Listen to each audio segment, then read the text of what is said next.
Welcome to lecture 17. So, we were discussing combustion waves and we were discussing a one dimensional steady flow sort of situation, and the tube that we are considering has a fuel air mixture in which we are igniting a combustion wave, and then the combustion wave is moving. So, the combustion wave moves from right to left in the figure that I have shown. And we assumed a few things. We assumed properties to be constant, for example, and area to be constant, one dimensional steady flow. We assumed ideal gas. We did all that, and yesterday we developed some equations. Now, let us recollect what we are trying to do. What is our objective? Our objective is to see how fast the combustion wave travels, and are there specific cases when the combustion wave will travel slowly, and are there specific cases when the combustion wave will travel fast. So, I in fact said that the combustion wave is a more general terminology, and this combustion wave can be a deflagration or it can be a detonation. If it is a detonation, then that means that the combustion wave will travel at supersonic speeds, and if it is a deflagration, then it will travel at subsonic speeds. Now, deflagrations are the usual flames. If you think of a flame which is moving in a tube, then if I call it a flame, then basically it means that it is a slow speed disturbance. So, the usual terminology is to call a deflagration a flame. So, some of these flames that we see in laboratories can be moving flames, like a flame moving in a tube filled with a mixture, but it can also be a stabilized flame, like the Bunsen burner flame which we discussed at the beginning of the semester. So, one purpose of the analysis that we are doing is to see when we get a deflagration, when we get a detonation, and what kind of differences are there in their characteristics. We are using this 1D simple analysis. Remember what I told you yesterday is that usual waves are, whether it is a deflagration wave or a detonation wave, they are not exactly one dimensional. In fact, a detonation wave can be highly complex. It can have a highly complex 3D structure. So, our analysis can give us only a little bit of information. It cannot tell us everything about these waves. But nevertheless, we are doing this because we will get some realistic idea of at least some set of situations. It will help us generalize and understand what we can expect if you have a mixture in a tube with a combustion wave propagating through this. Also, we developed a mass conservation equation, momentum conservation equation, and energy conservation equation yesterday, but we are not going to solve them as such. We wanted to put these equations in some form where it is easy to visualize the solutions, at least some possible solutions, if not the exact solutions. So, for that purpose, I told you yesterday that we think of plotting our points on a pressure versus specific volume plot. So, specific volume is 1 over rho, and you already have one point which is point 1, which corresponds to, let us call this A actually. This is not 1, this is 1 over rho 1, and this is P 1. So, this point you already have from the unburnt state. So, this state is characterized by P 1, rho 1, T 1. So, this gives you a particular point. That is the initial mixture that you have, that is the reactant mixture. And yesterday we saw that if you combine the mass conservation equation and the momentum conservation equation, then you can say that you will not have a state 2 which is here or somewhere over here. Okay. So, what was the reason for that? Does anybody remember that? Yeah. So, we developed a Rayleigh line equation, and the Rayleigh line equation told us that the slope of a line, which joins state 1 and state 2, that should be negative, and that slope is equal to how much? It is in terms of m dot minus m dot squared is the slope. Okay. So, if you draw a line like this slope is positive. So, that means minus m dot squared is positive, which means m dot squared is negative, which means m dot is imaginary, which cannot happen. So, you cannot have lines like this, that will not work. In fact, you not even have this line and this line, because they give you slopes which are not really conducive, because what will this give? This will give a 0 slope. This line will give you a 0 slope, which means there is a 0 mass flux. So, we are not interested in that sort of a situation. And if you have this line, then it is an infinite mass flux. So, you can't realize those situations, those things will not happen. Okay. So, we combined the mass conservation equation with the momentum conservation equation, we could get straight lines which we are called Rayleigh line relations, and from that we at least understood that state 2 will not be here, and these lines are ruled out, and this line and this line are also ruled out. Okay. Now, yesterday we wrote a lot of equations. So, let us quickly summarize them. This is a page from yesterday. So, we had this equation 1, we had this equation 2, and we had this equation 3. So, equation 3 is the energy equation, and in this equation we assume that the conditions are adiabatic, that was another assumption. So, this is not the heat transfer from outside or to outside.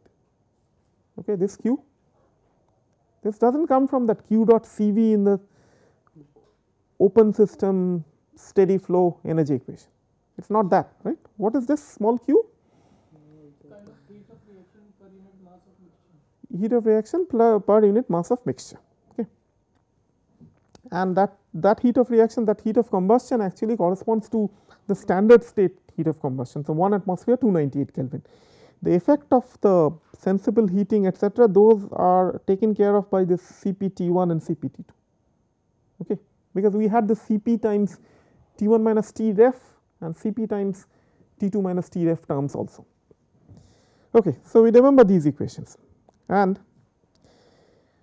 we also understand that we combined this 1 and 2 and we got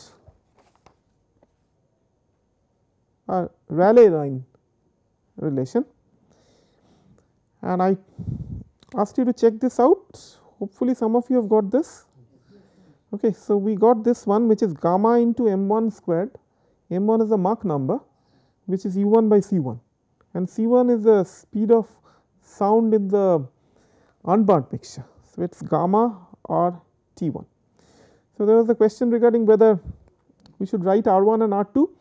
I think in order to simplify matters, we just think of one single R, one single characteristic gas constant for both unburnt and burnt side. Okay, we are doing a simplified analysis, so that should be fine. So, this is C1 and this is M1 equal to U1 by C1, which is a Mach number corresponding to state 1. So, this is another form of the Rayleigh line, but expressed in terms of M1. So, if necessary we will use that at some point of time, but this is a basic Rayleigh line relation. And we also did some work yesterday in trying to combine the energy equation with the momentum equation and the mass conservation equation.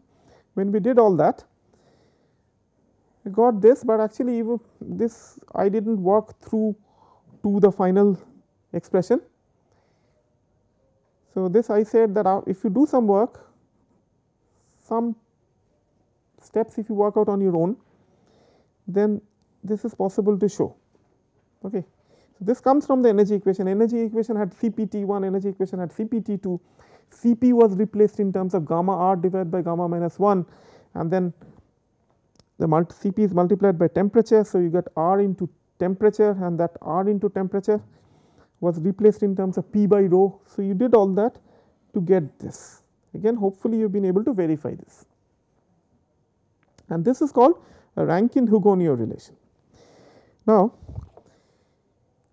what we can do, we will not do this in class, but it is possible for you to actually plot this, correct. You can plot this. Now, what do I mean by plotting? Plotting where? Plotting on this p versus 1 over rho plot, p versus 1 over rho.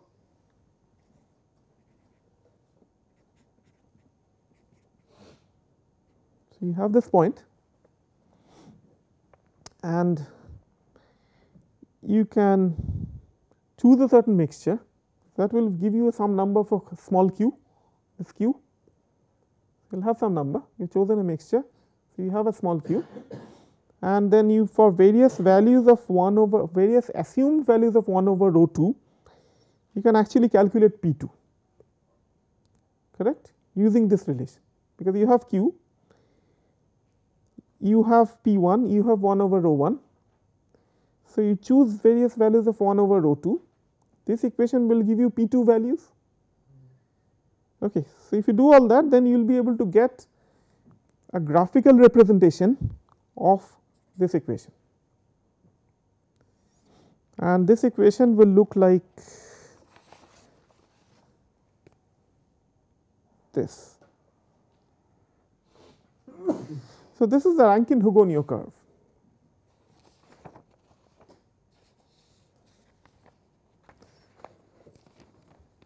Again, we should plot this. When you assume some mixture and then you try to plot this on your own using a plotting software.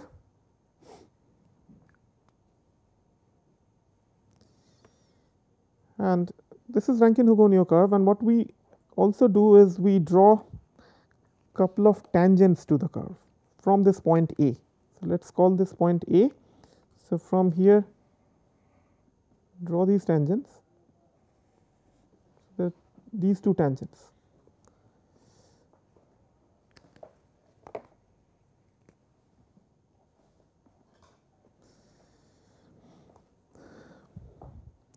So, let us extend these lines also, the blue lines that we had from here. So, we will get this line, we get this line. This region is inaccessible, the middle part. Let us call it region 5, this part, region 5, and let us give this a name C and this a name B. We can call this U, and we can call the lower point of tangency as L.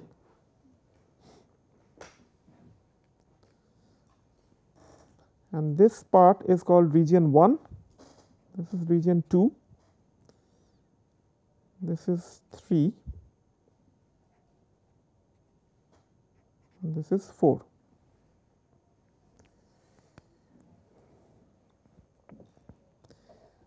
So, let me just point this out. I think probably I have drawn it smaller than what it should have been like. So, let me again clarify these points. This point A is of course the unburnt state, this is state 1, and from this point A we have drawn two tangents. So, this is one line and this is the other line. So, this gives you 2 points of tangency. So, this is point U and this is point L, U and L. And there are 2 other points that I have named. This is a point B, which corresponds to this line, this is vertical line, and corresponding to this horizontal line we have got this point C. So, there are points U, B, C and L. Maybe I can circle them, that will make it easier for you to see. These are the points U, B, C and L, and in between you have regimes, in between you have regions. So, above U is region 1, between U and B is region 2, between C and L is region 3, and beyond L on the right hand side is region 4. Region 5 is the one between B and C. It actually includes B points B and C also, and we know that this part is actually inaccessible, because this will not work out, it will give you some results which are unrealistic for the mass flux. m dot is mass flux, right. I said that just to make things look little nicer on paper, instead of m dot double prime I am writing m dot, but we should remember that is actually a mass flux. Okay. So, what are we thinking about? We are thinking about state 2. Where will state 2 be? State 1 is here. Where do we have state 2? All that we have been able to say so far is that state 2 will not be in region 5. So, we have made a negative statement. Okay. Now, it so happens that points u and L are interesting points. So, u and L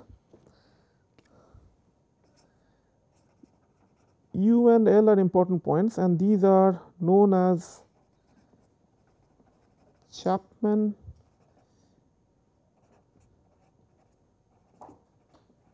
Chogue points. Hard to remember these names, we can call them CJ points. That is what is traditionally done. These are called CJ points. So, U is the upper CJ point and L is the lower CJ point. U is the upper CJ point, L is the lower CJ point, and it so happens that there are some interesting things happening at these points of tangency. It is possible to analyze them and come to some conclusions regarding these 2 points. Okay. If you have drawn this curve, I think if you have drawn this curve, it will be easier for you to follow the discussion later.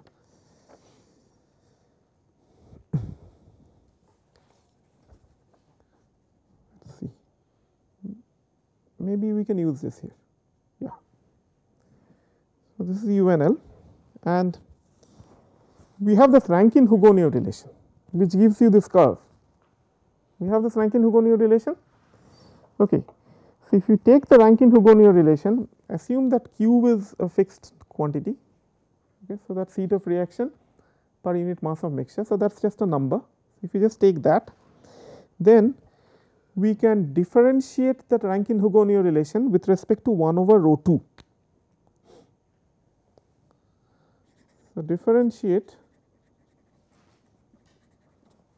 R H relation with respect to 1 over rho 2.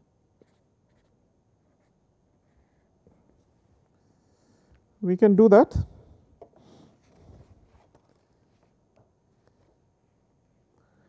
So, what will we get if we do that? We will get an expression for dP2 d1 over rho 2, correct?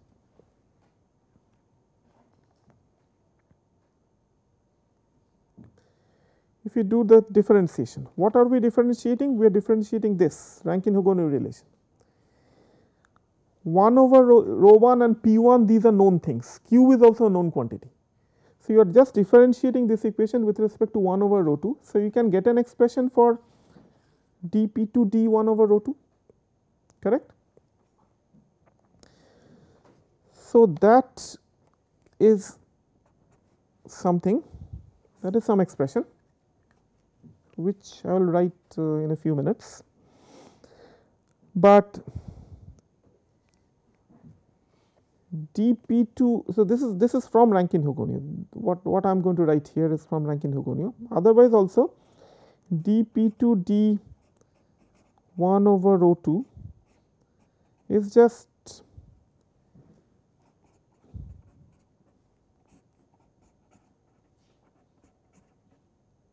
from the slope of a line, okay, at the points of tangency. Okay. So, we are talking about which points? We are talking about points u and L. So, at u and L, since these are points of tangencies, 2 slopes have to match. So, one slope you get by differentiating the Rankine-Hugoniot relation. So, this curve you differentiate that with respect to 1 over rho 2, but you can get another slope from just writing it as P2 minus P1 divided by 1 over rho 2 minus 1 over rho 1. So, that is from the straight line. Okay. So, these two can be equated. Okay. So, if we agree with that, then Again I will skip some steps and I will write what we get from Rankine-Hugoniot. So, Rankine-Hugoniot will give you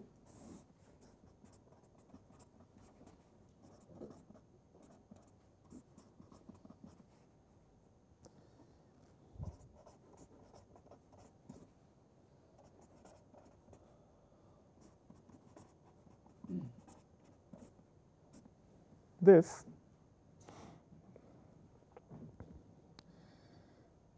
and we also wrote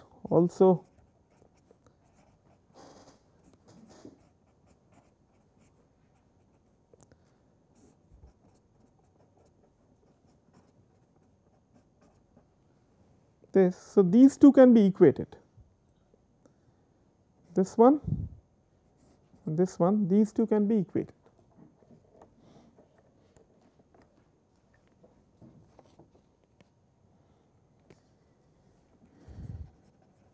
Equating these two,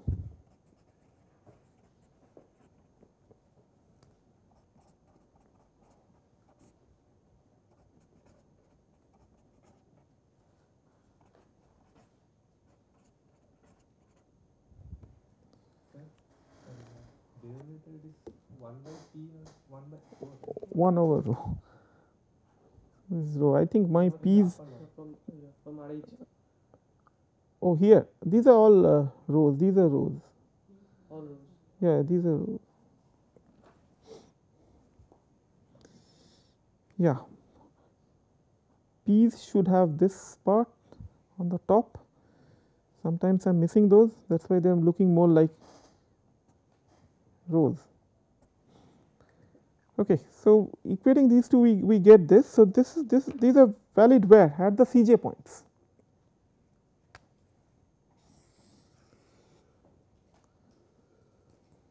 So, these are at Cj points. Again you have a job to do, you have to verify this, correct. So, we equated two slopes, one slope coming from the Rankine-Hugoniot curve and the other slope coming from the tangent line. These two have to be equal at the point of tangency. So, that is what we did, but again please verify.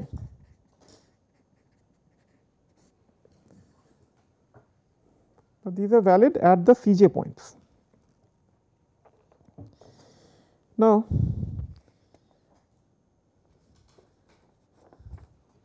we also have the Rankine-Hugoniot relation, the Rayleigh line relation. So, the Rayleigh line relation gives you P 2 minus P 1 divided by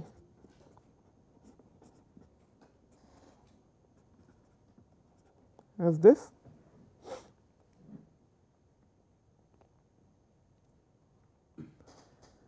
This we know, and we just now we got this.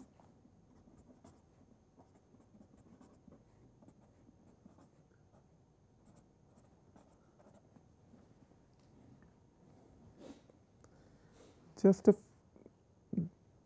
few minutes, just couple of minutes back on the last slide we got this. So, the same thing I have written here. Okay. So, these two can be kind of utilized together, and let us see what we can write. We can write that m dot squared is equal to gamma rho 2 P 2 .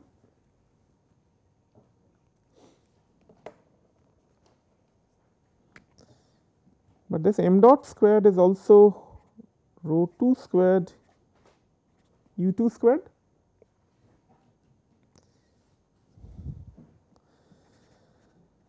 So, u 2 squared is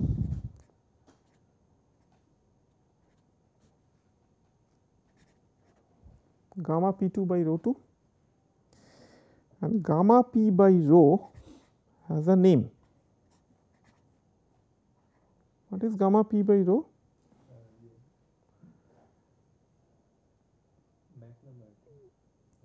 Now, p by rho is something which we know as RT. So, gamma RT is what? C squared. C squared. So, this is gamma p by rho is c squared. So, that means we are essentially getting u2 squared equal to c2 squared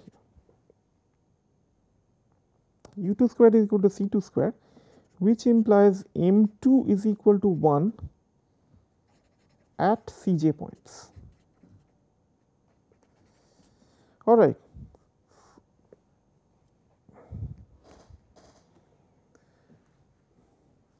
So, I have written a lot of stuff, and maybe you can catch your breath and take another look at this. Are we comfortable with this one first? Comfortable with this? This has come from yesterday. So, this is the Rayleigh line relation. What about this? Are we comfortable with this? This has come from the analysis that we have done today. We equated the slopes that we get from the Rankine-Hugoniot curve and the Rayleigh line of the tangent to the Rankine-Hugoniot curve. So, that means we are talking about the Cj points. Here we are talking about the Cj points. Did I derive the full expression here? No, but I told you how to derive that, and if you do that at home, then by the time we meet for the next class, you will be able to tell me whether this is okay or not. We are assuming now this is okay. So, now we have got these two relations, and we see that this is valid at Cj points. So, at Cj points, we should be able to equate this with this, and that gives us ultimately u2 equal to c2, that is m2 equal to 1 at the Cj points, correct. So, we will try to remember this now.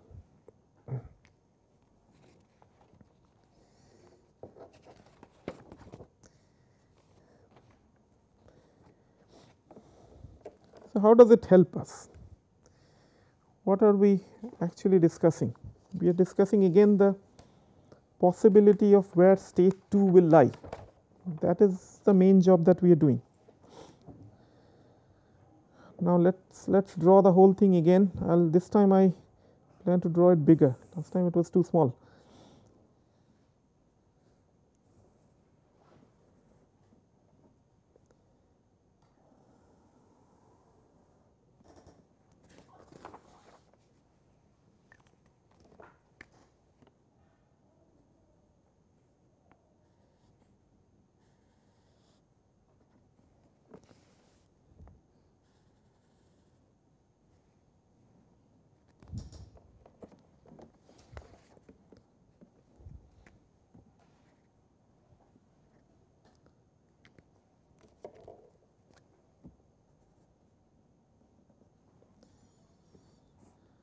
All right. So, this is 1 over rho specific volume, this is pressure on the y axis, this is what we are trying to do. We call this A.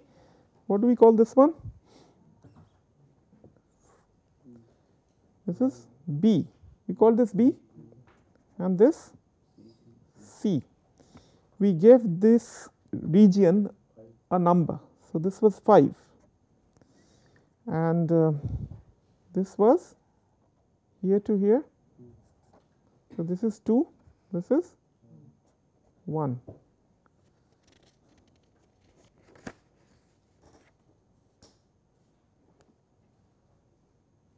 This is 1, 1, 2, this is 5 and this part is, this we called 3 and this is 4.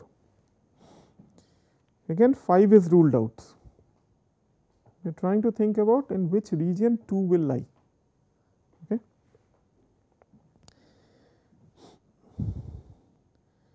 What additional information do we have now? Not much really. We just know that at U and L we can say something about U2, that is all. That is the only additional information that we have got now.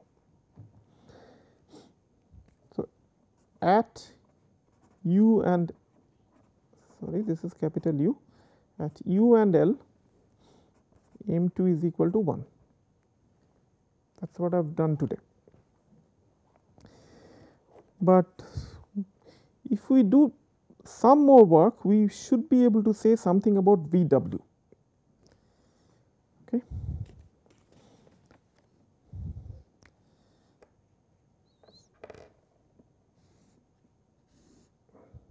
So, this is your combustion wave, it is moving like this. So, there is a VW, call this a V1 and I call this a V2. We assumed opposite sense for U1 and U2. Okay.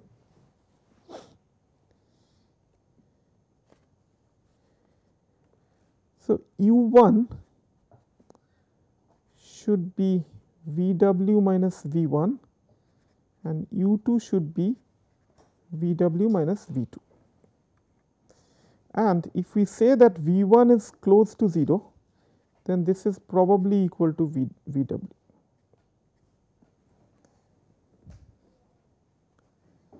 All right, let us think about this again.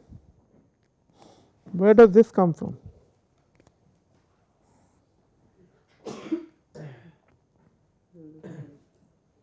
Relative velocity, correct? So, it should be possible for you to understand this.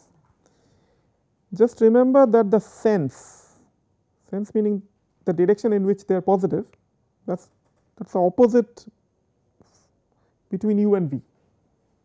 V is positive in this direction, U is positive in the other direction. So, if you keep this in mind, then U1 is equal to VW minus V1, U2 equal to VW minus V2. So, this should be all right with you. Now, additionally what I have done is I have assumed that the mixture itself is quiescent. So, it is not moving much, it is almost a stationary mixture in which this combustion wave is moving.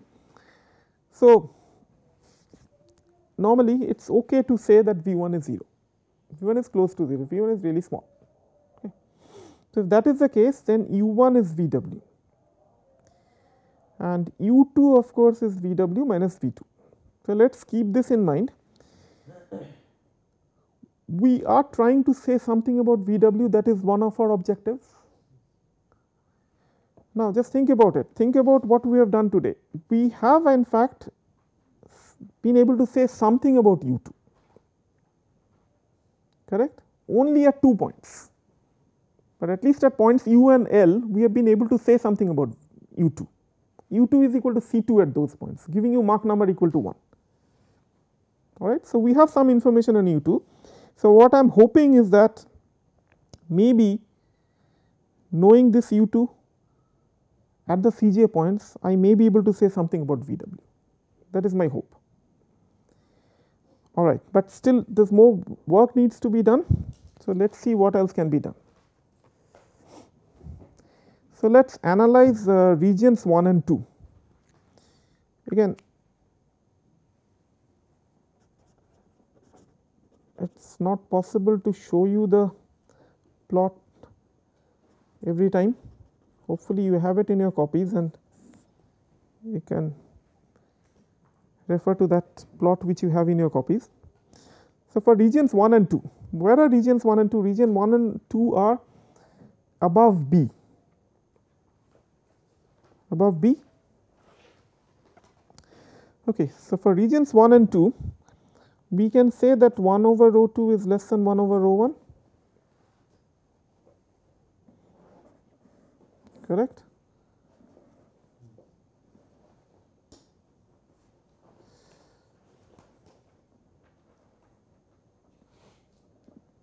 This is point U. So, this is 1, this is 2, this is 1, this is 2. In both these cases, you have 1 over rho 2 less than 1 over rho 1, that is easy to see. Now, U2 minus U1 is m dot times this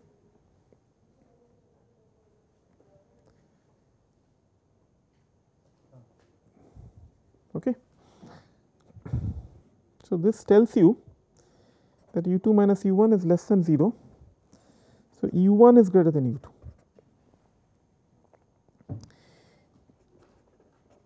In regions 1 and 2.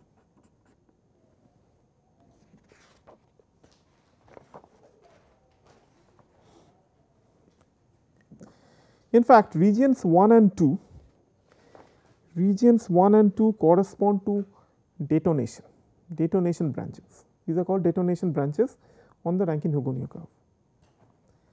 Why are they called detonation branches? We still do not know, okay, but these are called detonation branches. So, on the detonation branches, u1 is greater than u2.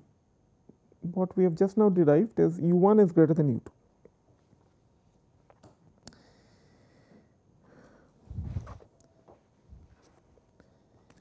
We also had this thing, we also had u1 equal to Vw and u2 equal to Vw minus V2 just few minutes back.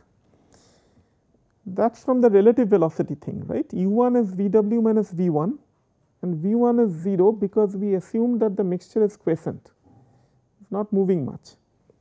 So, this is correct. Are you comfortable with this? All right. So, V2 is Vw minus u2, which is u1 minus u2, and in regions 1 and 2, V2 must be greater than 0.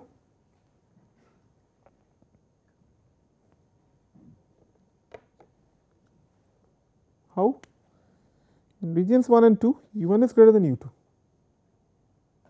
We just got that. So, utilizing that here, V2 is u1 minus u2. So, V2 is greater than 0, regions 1 and 2. So, in the detonation branch, V2 is actually positive.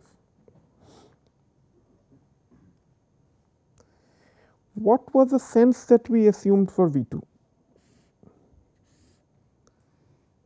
This is your Vw. V2 had the same direction as Vw.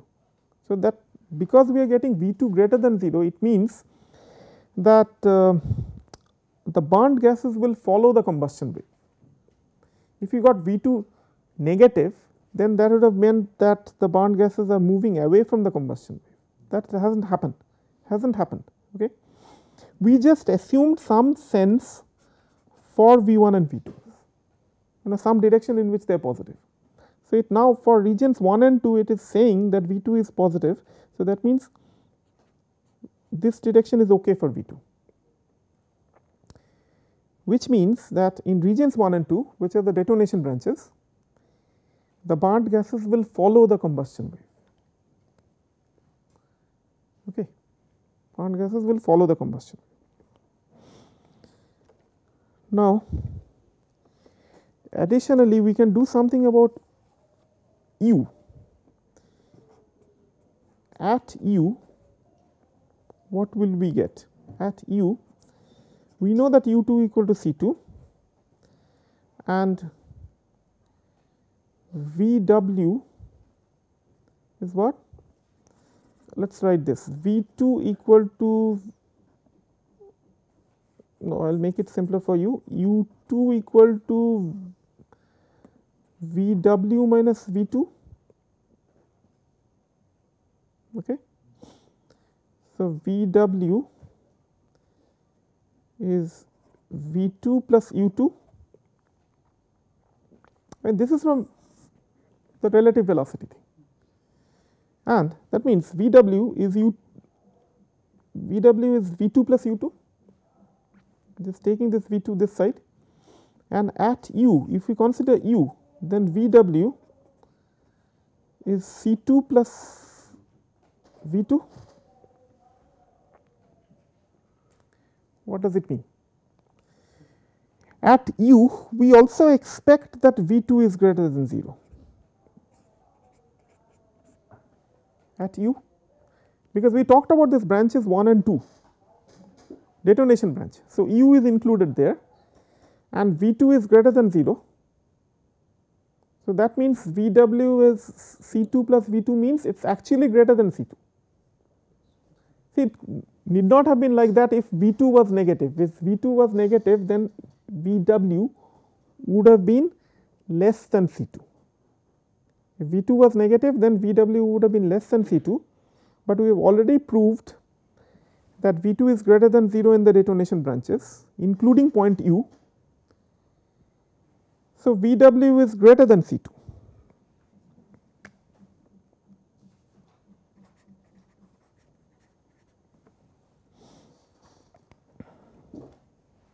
What does it mean? It tells you what we have been discussing, what I said initially, that the combustion wave is supersonic. So, we have been able to prove it only for point u, only for point u. Okay, this thing we have done only for point u, not for the entire branches 1 and 2, because everywhere on branches 1 and 2, everywhere here we did not know what small u 2 was, what u 2 was, we did not know that. Only at point capital U, which is the upper C j point, we know that u 2 equal to C 2, only there. But at least in that sense, at least for point u, we have been able to prove that the combustion wave speed is more than the speed of sound. Okay, so, it is a supersonic combustion wave disturbance. So, that is interesting because this V w can be really large, it can be of the order of kilometers per second. Okay, not centimeters per second, not meters per second, but kilometers per second. So, the combustion wave really travels fast if it is a detonation. What about other combustion waves that we normally think of? We can again think of some flames, deflagrations. You can do some experiments like that. If you take a tube which is not too long, maybe fill it up with a fuel air mixture. Suppose the tube is transparent, then you ignite it. Normally, you will get a flame, that is a deflagration, it is not a detonation. Okay. So, if you get a flame which is a deflagration, that will move at speeds typically of the order of centimeters per second, or maybe in some cases in terms of meters per second, but never in kilometers per second. Okay. So, that is deflagration. Again, think about it, I have not really told you when you get if you take a tube, fill it up with a mixture, ignite it, I did not tell you when you will get a deflagration, when you will get a detonation. So, all that I am telling you now is that in most cases, especially if the length of the tube is short and it is not very long and it is open on both sides, you are likely to get a deflagration, and that deflagration is going to move maybe at the speed of 40 centimeter per second, 50 centimeters per second, maybe 2 meters per second. Okay. If it is a laminar deflagration, laminar flame moving through a mixture like this for methane and air at room conditions, it will probably move at the speed of 40 centimeter per second maximum, if it is laminar. If it is turbulent, it will move at speeds which are maybe few meters per second, but not more than that, whereas this can move at kilometers per second. So, kilometers per second means that from here to Green Park, it can go in a couple of seconds. Okay. But you, of course, fortunately for us, you do not have a tube which runs from here to Green Park and carrying that mixture and it has a detonation running through it. So, that will not happen hopefully, and since that does not happen, you do not get to see these combustion waves which move at such astounding speeds. But of course, you can create detonations. Of course, there are situations where you have detonations where you have this combustion wave moving at supersonic speeds. So, this is something which we have been able to do today. We have been able to show that the combustion wave speed is more than the speed of sound in case we have a detonation. So, we still have not understood when we go to point u, under what conditions will reach point u from point 1. So, point A to u, when will that happen? We do not know that. We are only saying based on the simple analysis that we have done so far, that if we are at u, then it is going to be supersonic. All right, but that is the detonation part of it. The other observation that we make is that the combustion wave will move at supersonic speeds. Behind that, the burnt gases will also move in the same direction, because we proved that V2 is greater than 0.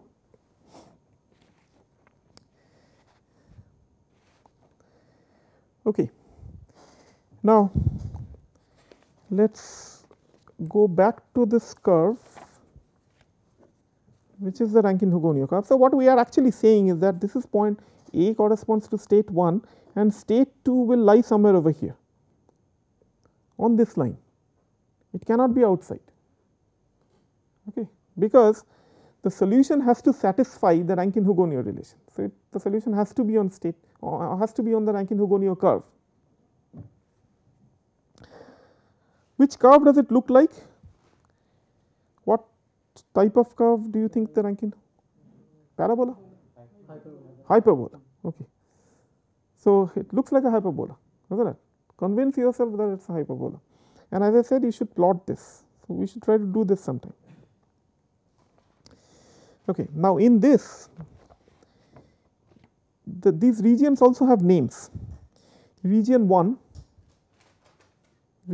is called a strong detonation, region 2 is called a weak detonation. Now, 5 is gone, it is inaccessible. Region 3 is called a weak deflagration and region 4 is called a strong deflagration. Now, it so happens that even though we have these theoretical regimes, most of these are not accessible. Most of these are not seen under usual circumstances. So, the strong detonation regime, which is region 1, you do not usually see this in practice in real life. 2 also not usual, okay, very hard to achieve. U, the point u that you see, in fact can be observed. Okay, point u is sort of realistic. Remember that our combustion wave is one dimensional. It is flat, it is constant area, it is not accelerating, it is steady flow, ideal gas. In spite of all those assumptions, characteristics for point u, in a limited sense at least, approximate the behavior of actual detonation waves. So, regions 1 and 2 are not really achievable in most of the cases, but point u is achievable. Practical detonations are somewhat similar to point u. 5 is inaccessible. The region 4 is also never observed experimentally. These are not observed experimentally, plus there are other more sophisticated arguments which will tell you why getting 4 is so difficult, why this is inaccessible. But we are not going into that. For our purpose, it is just important to know that you will be able to get practical detonations which correspond roughly to point u, and 1, 2, 4 are mostly not observed. So, 3 is observed and 3 is a deflagration. So, if you go to 3, the combustion wave is not going to have a supersonic speed, and in 3 also most of the times we will get point 2 just below this point C. It cannot be at point C, can it be? No, because we said point C has a slope of 0, so that becomes 0 mass flux. So, that is really not something which we are working on. So, actual deflagrations, which we are also calling as flames, will have a point characterized by something which is just below C. It will not be very far from C. Okay. Why exactly, we will see that later. So, I am just summarizing what can happen. 1, strong detonation not observed usually. 2, weak detonation again not observed usually. U was a good enough approximation to practical detonations. 5 inaccessible, 3 is okay, but usually we will get points very close to C, slightly below C, and 4 is again not observable usually. Okay. Let us see what more we can do. We have been able to show that actual detonation will have a wave speed which is more than C2, that is supersonic. What else can we do?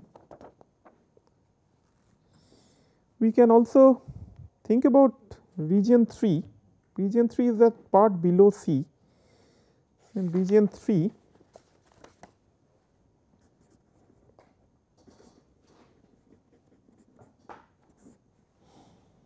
we can again do something which we did similar to regions 1 and 2. In region 3, 1 over rho 2 is greater than 1 over rho 1. Region 3.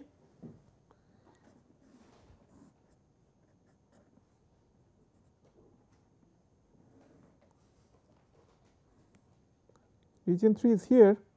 So, any point here will be like 1 over rho 2, this is 1 over rho 1. So, 1 over rho 2 is greater than 1 over rho 1, and you can construct an expression for u2 minus u1, which is m dot times 1 over rho 2 minus 1 over rho 1, and that is greater than 0.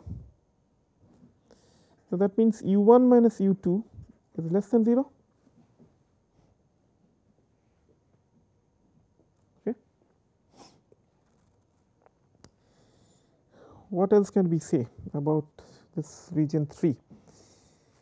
We have u2 as Vw minus V2,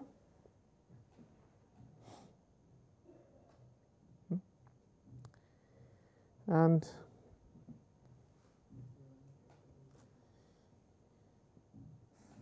u1 minus u2. This has come from here.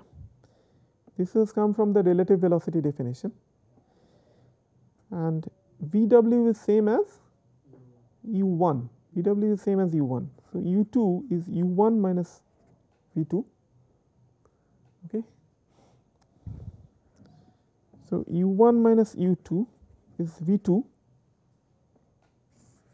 but we have shown u1 minus u2 to be less than 0.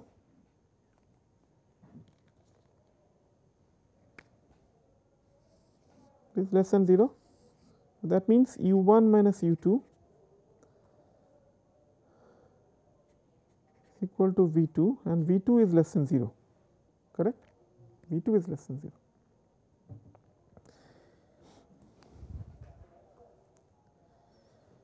This is for region 3. Okay. In fact, what we can also say is that we can say something about point L then. Where is point L? Point L is here, correct? This was your point C, this is L. L is the point of tangency. Okay. So, this is point L.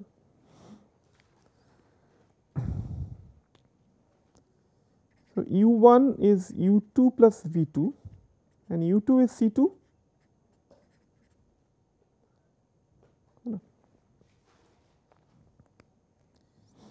And u1 is also Vw,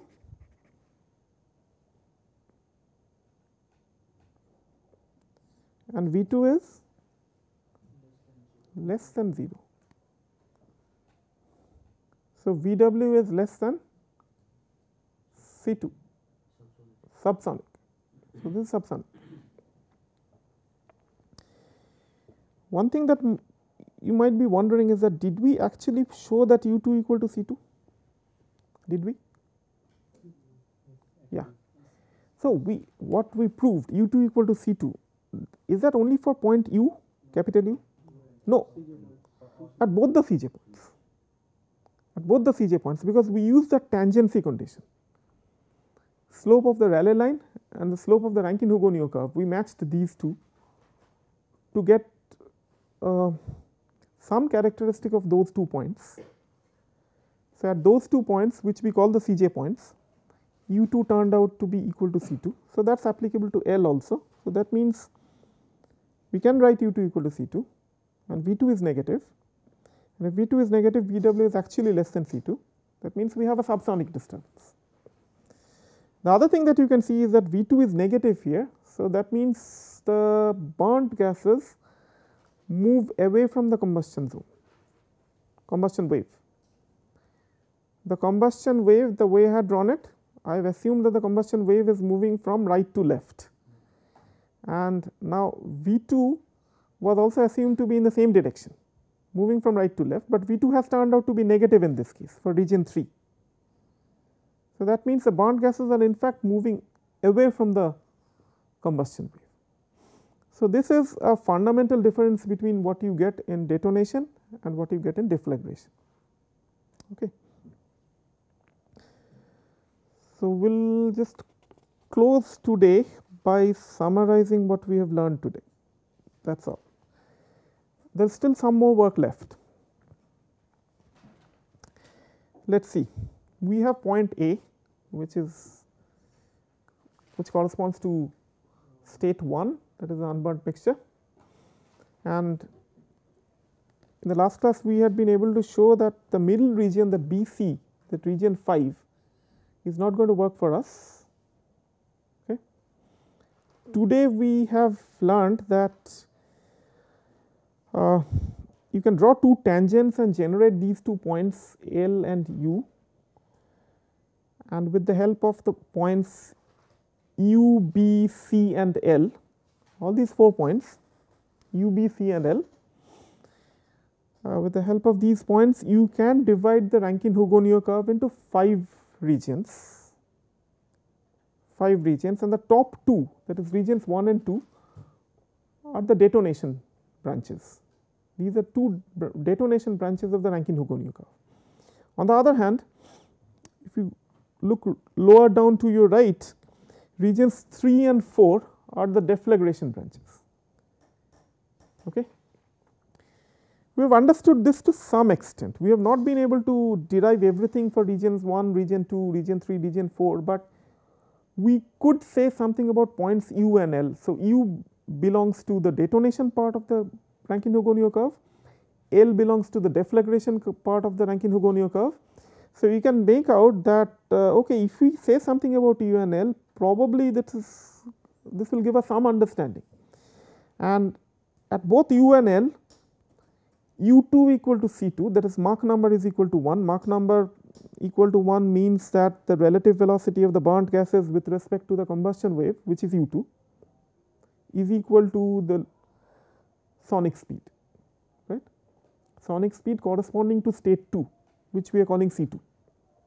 So, we have understood that, and with a little bit of work we have been able to show that the combustion wave at U, corresponding to U, travels at supersonic speeds, and the combustion wave at L will travel at subsonic speeds. So, we have been able to distinguish between 2 classes of waves. So, one is a detonation wave, other is a deflagration wave. We have some understanding at least. This is kind of what we have been able to do, but we will not be able to do a whole lot more than this, because our analysis is simple. And again, let us be mindful about this point. We do not know where, on a given a situation of this mixture and the wave propagating through that, you do not know what determines whether your point 2 will be in the detonation branch or will be in the deflagration branch. We still have not discussed that. And think about another issue, we still do not know, still have not figured this out, who is deciding the mass flux. So, it is a quiescent mixture. Think about this tube. Think about this tube which has a fuel air mixture, and there is a wave propagating through it. Who is telling the wave how much mass to consume per unit area per unit time? You are not telling a wave, in any case it does not have a mind, I suppose. So, it does not know. Okay. So, how does it know whether to go at a supersonic speed and consume a lot of mixture per unit area per unit time, or to move at a subsonic speed and move at maybe 40-50 centimeters per second and consume a small amount of mixture per unit area per unit time. Who is telling the wave that? We do not know it still. Okay. We have only said, this analysis have only told us that if you are in the detonation branch, then it is supersonic wave propagation, then there is a lot of mass which is going to get consumed. And if you are in the deflagration branch, you will probably be in region 3, okay. Region 4 again does not work out, you will be in region 3 and the mass flux consumed will be small and the combustion wave will propagate at subsonic speeds. That is all we have learned so far. We will be able to do a little bit more than this in the next class, and then after that our purpose will be to go to deflagrations. In flames, detonation we will not analyze any further after this, okay, again in the interest of time. All right, so we will close here. Thank you.